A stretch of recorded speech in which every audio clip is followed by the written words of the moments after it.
Hai sahabat liputan6.com, balik lagi nih sama Fernisa di Headline Liputan6.com episode 11 November 2021. Headline hari ini adalah Garuda Indonesia bangkrut. Lantas bagaimanakah strategi penyelamatannya? Simak informasi selengkapnya.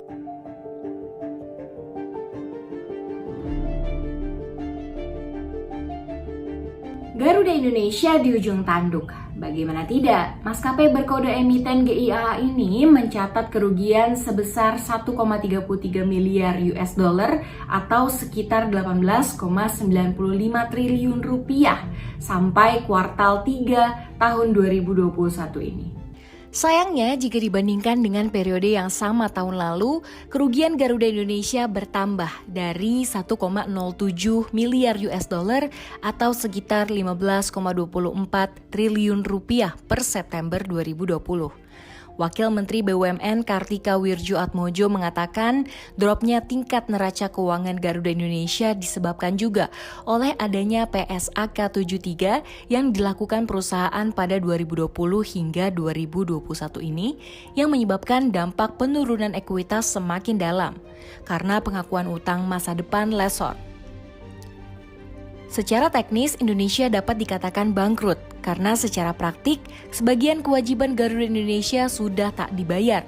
Bahkan ia menyebut gaji pun sudah sebagian ditahan. Lantas bagaimanakah upaya penyelamatan maskapai andalan Indonesia ini? Mengenai penyelamatan Garuda Indonesia, sebenarnya Kementerian BUMN sudah memiliki berbagai opsi.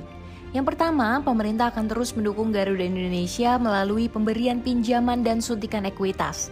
Meski demikian, opsi ini memiliki catatan antara lain berpotensi meninggalkan Garuda Indonesia dengan utang warisan yang besar. Kedua, menggunakan hukum perlindungan kebangkrutan untuk merestrukturisasi Garuda Indonesia. Namun, catatan dari opsi ini adalah tidak jelas apakah Undang-Undang Kepailitan Indonesia mengizinkan restrukturisasi. Opsi ketiga, merestrukturisasi Garuda Indonesia dan mendirikan perusahaan maskapai nasional baru. Garuda Indonesia dibiarkan melakukan restrukturisasi dan di saat yang bersamaan mulai mendirikan perusahaan maskapai domestik baru yang akan mengambil alih sebagian besar rute domestik Garuda dan menjadi national carrier di pasar domestik. Opsi keempat, Garuda Indonesia dilikuidasi dan sektor swasta dibiarkan untuk mengisi kekosongan. Mendorong sektor swasta untuk meningkatkan layanan udara, misalnya dengan pajak bandara atau subsidi rute yang lebih rendah. Dari sekian pilihan, Kementerian BUMN dan Direksi Garuda Indonesia tengah menjalankan opsi restrukturisasi. Saat ini langkah tersebut paling masuk akal dan butuh waktu yang paling singkat. Meski demikian, ada beberapa skenario terburuk yang sudah disiapkan jika restrukturisasi ini gagal. Seperti salah satunya menutup Garuda Indonesia dan mengembangkan Pelita Air sebagai national flag carrier.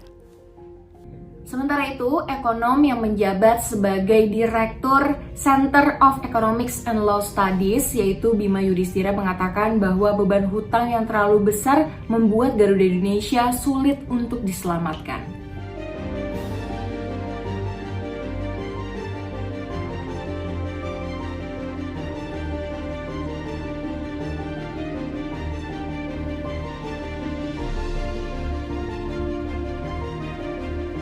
Nah, itu dia tadi headline liputan6.com hari ini. Selamat melanjutkan aktivitas, stay safe and stay healthy.